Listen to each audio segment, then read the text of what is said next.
One of my favorite quotes is by Oscar Wilde, where he said, "To love oneself is the beginning of a lifelong romance."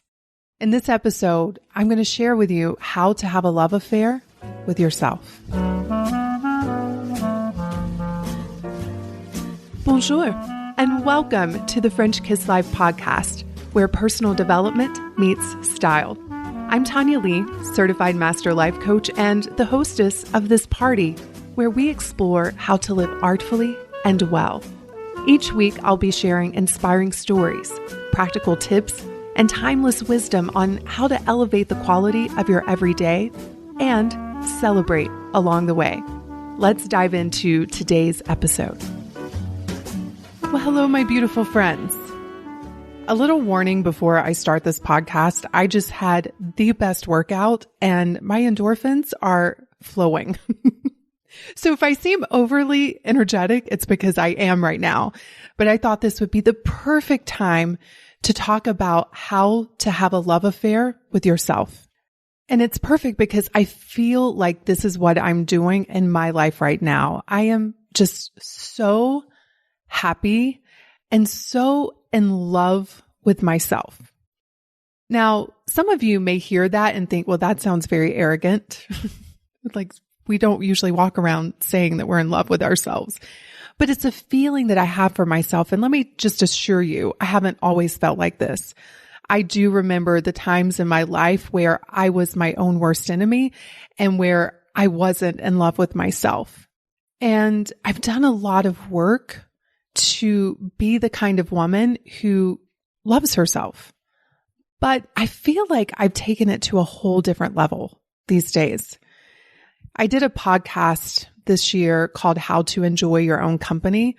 I did it when we were in shutdown and I knew that a lot of us were at home and not having a lot of engagement with other people other than maybe our immediate family. And many of my clients were saying, this is tough. And in uncovering the reasons why, a lot of women aren't used to spending a lot of alone time with themselves. And then when they do, they realize they don't like being with themselves. But listen, we have to be with ourselves for the rest of our lives, which is why it is the number one relationship for you to focus on cultivating. And so I've been paying attention to what's been going on in my life and why I feel like I'm having this crazy romance that's just getting better every single day. Some of you may not know this, but I was in a long-term relationship that I left in the beginning of the year. And it was hard to leave because he is an amazing man and I love him deeply. It wasn't like we hated each other and just wanted to get away from each other. I just felt my soul calling for me to leave. And so after I made that decision, I found myself in a city by myself a lot. And I was presented with this new challenge of being alone so much. And it's turned out to be the most amazing experience. And it's also been equally hard because that's life, right? You're always going to have ups and you're always going to have downs. And that's the way life is designed. Life is about the contrast. If you don't know what sadness is, how can you ever appreciate joy? If you don't know what worry and anxiety is, how can you ever appreciate peace? And so I'm talking about the other half right now, the other half of just feeling so in love with myself and in love with life. And here's what I've discovered. What has been happening is that I have elevated my own practices.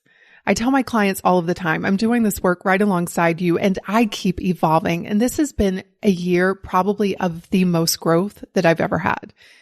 My word of the year in the beginning of 2020 was I wanted to be amazed. I didn't know when I said that I was going to be amazed with myself, but I am. I've made some tough choices this year that haven't been easy. And I've spent a lot of time with myself, really asking the tough questions of what do you want? What do you want to create? Who do you want to be? What is the next evolution of you? And all of that inquiry has just made me so alive. And I was already alive before, but I feel like I am just like buzzing in my cells. So let me tell you what I have discovered in terms of what it takes to have a love affair with yourself. The first thing is you have to listen to your desires. I want you to think about it like this. Imagine being with a partner who did not care what you wanted, who just ignored what you wanted, who just didn't even ask you what you wanted. Wouldn't be a lot of fun. And some of you may find yourself in relationships like that. So you know how painful that is. But what I want you to understand is, are you doing that to yourself? Are you ignoring your desires? Do you never even ask yourself what you want? If you want to have a love affair with yourself, it's going to require that you listen to your desires of what you want, where you want to go, who you want to be. And when you start listening to those desires, there's this like tingle that starts to happen in your body. It's like you start to wake up. I think that's why a lot of women just feel so numb. They've dampened the thing that makes them feel so alive. And so for me this year, I've just been asking myself every day, like, what do you want? Where are we going? What does your future look like? Who do you want to be? What do you want to enjoy more of? Who do you want to be with? And then I've been taking action towards those desires. And so I just feel so alive right now because my life is full of desires that are being recognized and I'm acting on them. So if you want to feel alive again, if you want to have so much love towards yourself, you're going to have to recognize what your true desires are. You can't just push them down and expect for life to be full. It's not the way it works. You got to be brave enough to ask yourself the tough questions. One of them being, what do I really want? And to stop lying to yourself. A lot of you are lying to yourselves. You're saying you don't know what you want. You're telling yourself that what you want is not possible, which is a lie. And so what you do is you just ignore your desires. But I want you to understand, like, love and desire go hand in hand. So if you want to have a love affair with yourself, get real about what it is that you want, what you desire. The second thing is make yourself proud every single day. Can you imagine being with someone who's just constantly disappointing you, doesn't keep his or her word with you? Wouldn't be a fun relationship, would it? And yet, that is what we often do to ourselves day after day. And we wonder why we don't feel good. We wonder why we don't think highly of ourselves, because we are the one neglecting ourselves. Just in the last few weeks, I have had to come to terms with some things within myself that I didn't realize were such a big deal in holding me back. And I made some big strides in confronting them, recognizing them, and then doing something about them. And in the moment, it was so hard. I can't tell you how hard it was. I wanted to revert back to my old patterns. I wanted to revert back to what's comfortable. But I stepped into a new level of me. I evolved to the next version of Tanya by doing the hard things. And what I can tell you is the next morning I woke up and I was so proud of myself. I was like, that a girl. Look at you. Look at what you did. Look at that tough conversation you had. Look at your courage in being willing to look at the parts of yourself that you've tried to deny, your dark shadows. You were willing to look at them and then you took action on them. I'm so proud of you. It just deepened my love for myself. It's that feeling of having your own back. It's not fun to be in a relationship with someone you don't feel like has your back. And yet I want you to ask yourself, do you have your own back? Do you make yourself proud? Do you keep your word to yourself? Because it's going to be hard to have a love affair with yourself if you're breaking promises to yourself, if you're disappointing yourself day after day, and you're not doing the hard things that if you were to do would make you so proud of yourself, would make you have a love for yourself. The next thing that will help you have a love affair with yourself is to speak lovingly to yourself. Now, this is a big one for many of you. And some of you may not even realize how you speak to yourself because it's so subconscious and it's so familiar. You may have been doing it for years, maybe even decades. But imagine being with someone who tells you you're not good enough, that tells you that you don't deserve things, that you're not worthy. And yet, many of you are thinking that about yourself. You're saying that to yourself. And the other thing that I've noticed is that women especially tend to focus on what they think is wrong with them versus all that's amazing and beautiful and right about them. And that's one thing that has shifted for me over the years. I look for what's right about me because I spent most of my adulthood looking for what was wrong with me. And as Rumi says, whatever you seek is seeking you. So if you're seeking for all of the things that are wrong with you, your brain will deliver a host of things to consider. But equally, if you start looking for what's right about you, what's beautiful about you, what's amazing about you, you will find that too. Now, in the beginning, it's going to take more effort, only because it's a new practice. I'm always amazed when I'm coaching women and I'm like, tell me something amazing about you. And this is after they've usually given me a whole list of everything that they think is wrong about them. It catches them off guard and they have to sit there and think, what is amazing about me? But I don't let them off the hook. I'm like, I'm here. I have all the time in the world. Think it through. What's amazing about you? And they'll finally find something. And usually it's something about who they're being for someone else. Like, well, I'm a good friend. Okay, we can start there. But eventually I want you to get to a place where you're just like, I'm just amazing. I don't even need to give you reasons. I just am an amazing human being. I'm an amazing woman. So if you go to do this, I just want you to understand if you've been in the habit of thinking harshly about yourself, it's going to take some effort and some attention to establish this new practice. But what I can tell you is that I don't speak mean things towards myself like I used to. Now, every once in a while, I'll have a thought pop up that tells me I'm a loser and I'm not good enough. I just don't entertain it. I'm like, look at my silly brain doing what my silly brain does. And then I immediately go to what's amazing about me, what's right about me. I just don't give it the airtime that I used to give it. And when you begin to speak lovingly towards yourself, you start to feel love towards yourself. That's how it works. Every day, if you were in my house with me, you would think I was narcissistic or arrogant, but I promise you I'm not. But I will just walk around the house and be like, I love me. I really do. I'm so proud of me. I'm so proud of what I've done. I'm so proud of all the hard days that I put in, the hard nights I put in to get to where I am today. I'm just in love with me. And I think it's a beautiful thing. Many women are uncomfortable with saying that. They think they're bragging. But I want you to brag away about yourself. Because the more love you have within you towards yourself, guess what happens? The more love you have to give the world. The more love you'll have to give your family and your friends and your community and your business or your job. But what is the saying? You can't give from an empty well. You need to fill up your love tank for yourself so that you have more love to give to others. And that's what I've noticed with me. Like the more I truly love myself, it's made me more loving in the world.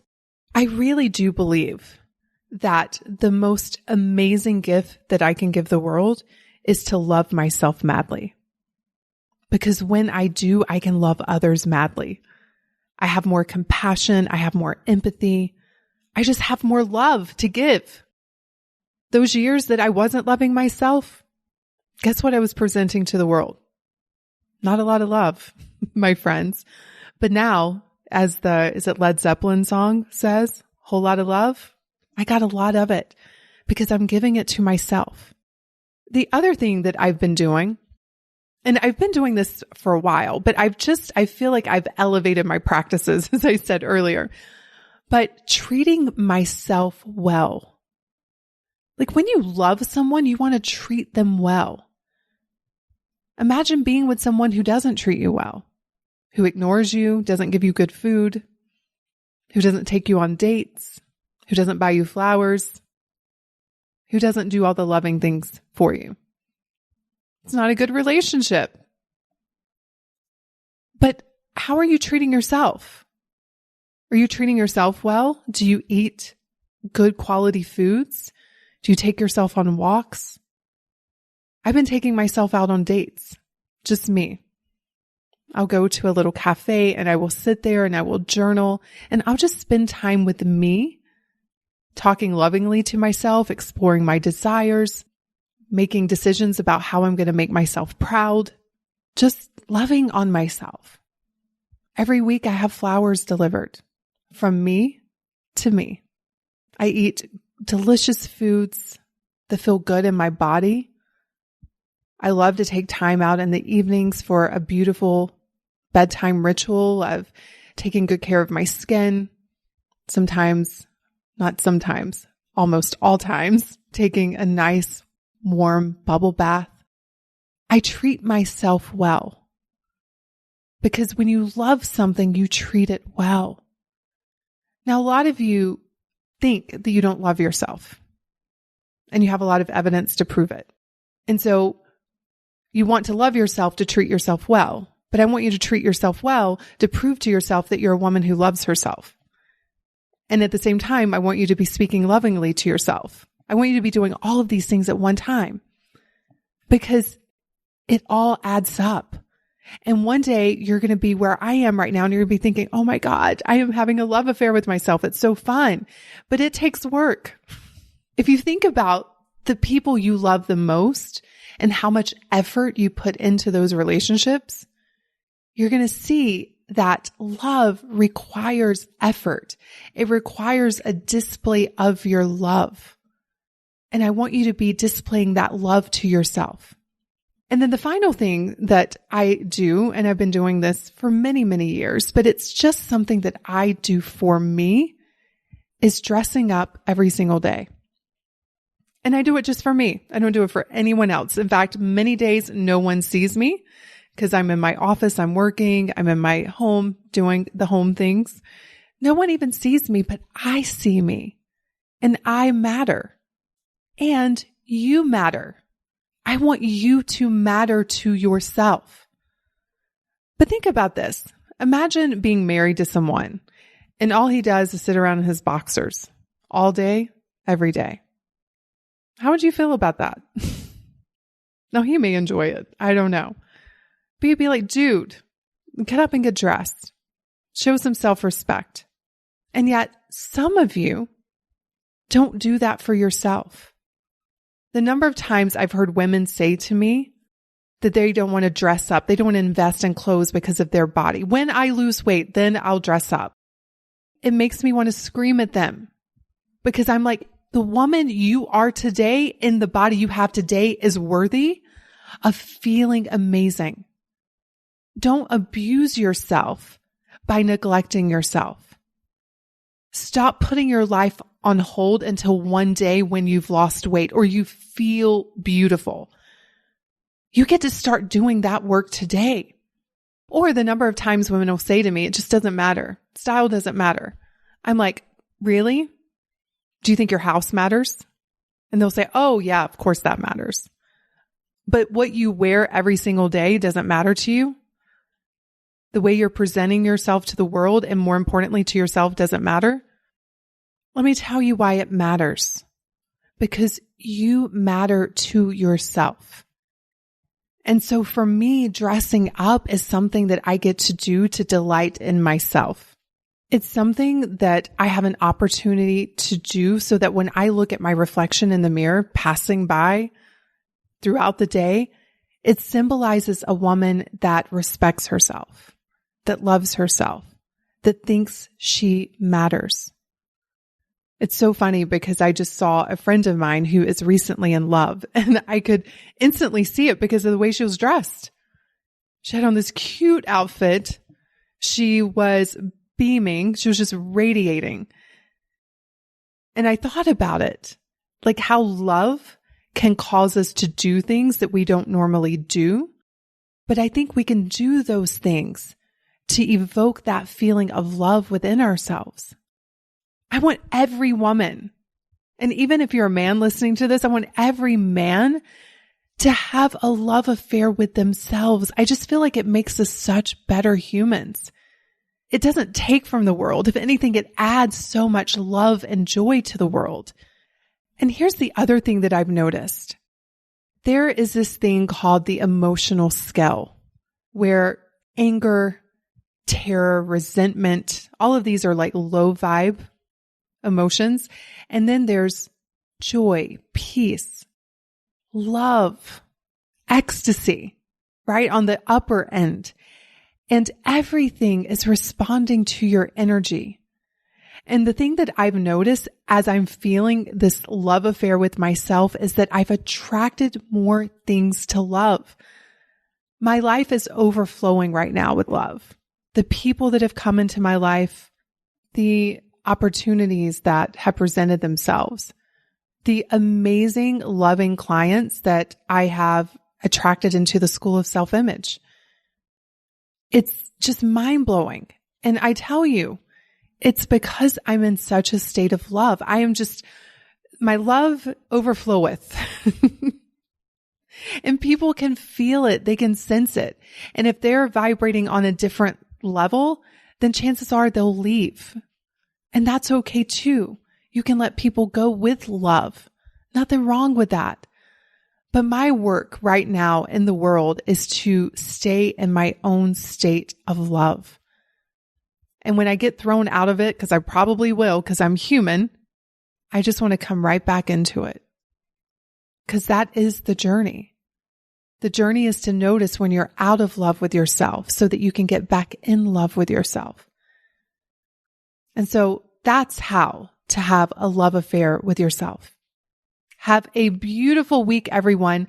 And you know what? I love you. Now, decide right now that you are going to have a love affair with yourself. Cheers. If you enjoyed this episode and you want to dive even deeper into the French kiss lifestyle, let's start with a makeover, a mindset makeover.